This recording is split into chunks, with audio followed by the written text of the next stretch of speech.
Everyone, কেমন আছো বন্ধুরা? আশা করছি খুব ভালো আছো। আমরাও তো খুব ভালো আছি। এই ভিডিওটা অনেক পুরনো একটা ভিডিও। প্রথমে সকলকে স্বাগত জানাচ্ছি আমার চ্যানেলে। আর এই ভিডিওটা রাজকুটিরে যখন গেছিলাম তখনকার ভিডিও। দ্বিতীয় দিন সকালবেলা 8:30 9টা বাজে, ব্রেকফাস্ট টাইম। লনে ঘোরাফেরা করছি, মাঝে মধ্যে বৃষ্টি হচ্ছে, মাঝে মধ্যে আবার সূর্যি মামার দেখা মিলছে। এরকম অবস্থাতে আমার তো গালে হাত পড়ে গেছে, কারণ এখন অবধি ব্রেকফাস্টে কোনো ব্যবস্থা চোখের সামনে দেখতে পাইনি। বাবা মাদেরকে রেডি হতে বললাম, সাথে সাথে আমরাও রেডি হয়ে নিয়েছি। বাবা মাদের আউটফিটটা দেখে নাও, কেমন লাগছে কমেন্ট বক্সে অবশ্যই জানিও। আমার আউটফিটটা দেখানো হয়নি, বরের আউটফিট একটু পরে দেখতে পাবে। তো আমরা আগে নিচে যাই, নিচে গিয়ে ডাইনিং রুমে খোঁজ খবর নিই কী ব্যাপার, দেখা যাক। তো এবার আমরা নিচে চলে গেছি। ডাইনিং রুমে গিয়ে দেখছি খাবার দাবারের কোনো গন্ধ নেই, মানুষজনের কোনো পাত্তা নেই। কিছুক্ষণ পরে সিকিউরিটি এসে বললো যে মানুষজন বেশি রয়েছে এবং যেহেতু মাঝে মধ্যে বৃষ্টি হচ্ছে ওই কারণে বাইরে কোনো খাবার দাবারের ব্যবস্থা করা হয়নি, অন্য একটা হলে ব্যবস্থা করা হয়েছে, ওখানেই বুফেট লাগানো হয়েছে। তো তারপর আমরা ওখানে চলে গেলাম। ওখানে গিয়ে খাবার দাবারের ব্যবস্থা কী কী রয়েছে সেগুলো একটুখানি ঘুরে দেখতে গেলাম, বাবা মাদেরকে বসতে বললাম। তো এখানে যা যা আছে তোমরা একটু পজ করে দেখে নিও, কারণ আমার আর সেই নামগুলো মনেও নেই। কিছু কিছু জিনিসের নাম আমি বলে দিচ্ছি, যেমন বেকড বিনস রয়েছে, বেকড ব্রকলি রয়েছে, পাস্তা রয়েছে, ডিম সেদ্ধ, ডিমের অমলেট, বিভিন্ন রকমের ফ্রুট জুস, দুধের সাথে খাবারের জন্য মুসলি, কর্নফ্লেক্স এগুলো রয়েছে, ব্রেড টোস্ট রয়েছে, আরও অনেক কিছু ছিল বাপু, আমার তো মনে নেই। আর 2 রকমের পুরি ছিল, কারণ আমার বাবা মা আর অর্পণ খেয়েছিল বলে আমার মনে আছে।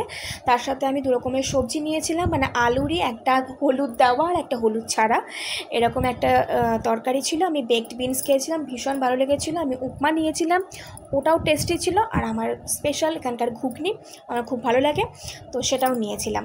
তো যাবতীয় জিনিসগুলো আমরা একটু ঘুরে আগে দেখে নিলাম কী কী নেব না নেব। তো সেইগুলো আমরা মোটামুটি খোঁজ খবর নিয়ে যেগুলো আমাদের দ্বারা হবে সেগুলো আমরা নিয়ে নিলাম। বাকি যেগুলো ওরা বলবে, ওরা কিছু কিছু সাজেস্ট করেন যে এই খাবার দাবারগুলো খুব ভালো আছে, আপনারা ট্রাই করতে পারেন। তো সেই জন্য ওদের ওপরে ওটা ছেড়ে দেওয়া হলো। আর আমাদের যা নেওয়ার সমস্ত কিছু নিয়ে নিলাম। আর হ্যাঁ, এখানে বেকারি সেকশন ছিল, কী কী আইটেম ছিল আমি বলতে পারবো না, আমরা খাইনি যেহেতু, সেই জন্য ওই দিকে আর তাকাইনি। শুধু তোমাদেরকে একটু হালকা করে দেখিয়ে দিলাম এরিয়াটা। ভীষণ ভালো, পরিষ্কার পরিচ্ছন্ন, সুন্দর ব্যবস্থা। খাবার দাবার টেবিলে চলে এসেছে, আর মাদের কচুরিগুলোও চলে এসেছে। আর এক ধরনের ভেজ পকোড়া টাইপের নিয়েছিলাম, ওই ছোট্ট মতো, খেতে খুব ভালো ছিল। পরে আর ইচ্ছা করে নিইনি, কারণ আবার বাড়ি যাওয়ার আছে, আর একটা মাথার টেনশন ছিল যেহেতু আমাদের রুম শিফটিংয়ের একটা ব্যাপার রয়েছে। যাই হোক, কি সমস্ত খাবার দাবার নিয়ে আমরা খাওয়া দাওয়া কমপ্লিট করে নিলাম। দেন এবার যাচ্ছি রুমের দিকে। তবে রুমে যাওয়ার আগে আমরা এখানকার যে সুইমিং পুল আছে সেটা দেখানোর জন্য মাকে নিয়ে যাচ্ছি।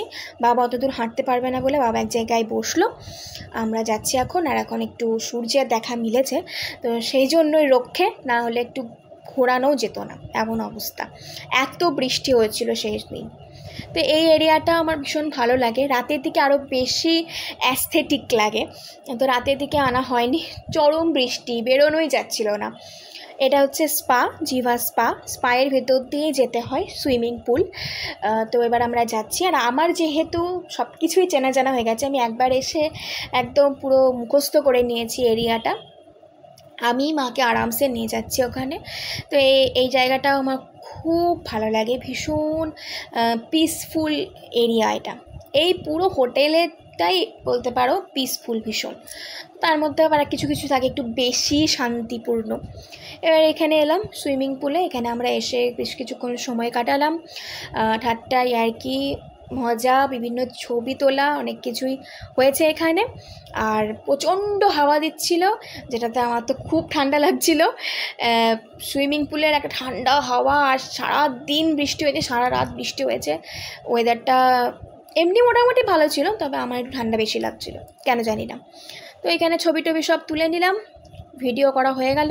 এবার আমরা যাচ্ছি রুমের দিকে, কারণ আমাদের এবার প্যাকিং করতে হবে। আজকে তো লাস্ট, আমাদের এবার টাটা বাই বাই করার পালা রাজকুটিরকে। যাওয়ার ইচ্ছা কারোর নেই, সবারই ভীষণ থাকার ইচ্ছা, কিন্তু কিছু করার নেই। মাথার মধ্যে তো আর একটা টেনশন, আমাদেরকে রুম শিফট করতে হবে, রুম খুঁজতে যাব, এই একটা টেনশন মাথায় নিয়ে আমরা আবার বাড়ির দিকে এগোবো। তার আগে বাবাকে নিতে হবে এবং রুমে গিয়ে সব প্যাকিং করতে হবে। আমাদের প্যাকিং প্লাস বাবা আমাদের প্যাকিং সমস্ত কিছু করতে হবে। তো চলো, ভিডিওটা আমি আজকে এখানেই শেষ করলাম। ভিডিওটা তোমাদের যদি ভালো লেগে থাকে তাহলে অবশ্যই লাইক করো, কমেন্ট করো, শেয়ার করো। আর নতুন বন্ধু যদি হয়ে থাকো তাহলে অবশ্যই চ্যানেলটাকে সাবস্ক্রাইব করে নোটিফিকেশন বেলটা অন করে দিও, কারণ আরও অনেক নতুন নতুন ভিডিও আসছে। প্লিজ প্লিজ প্লিজ পাশে থেকো। ভিডিওগুলো কেমন লাগলো কমেন্টে জানিও। দেখা হচ্ছে নেক্সট ব্লগে। ভালো থেকো, বাই।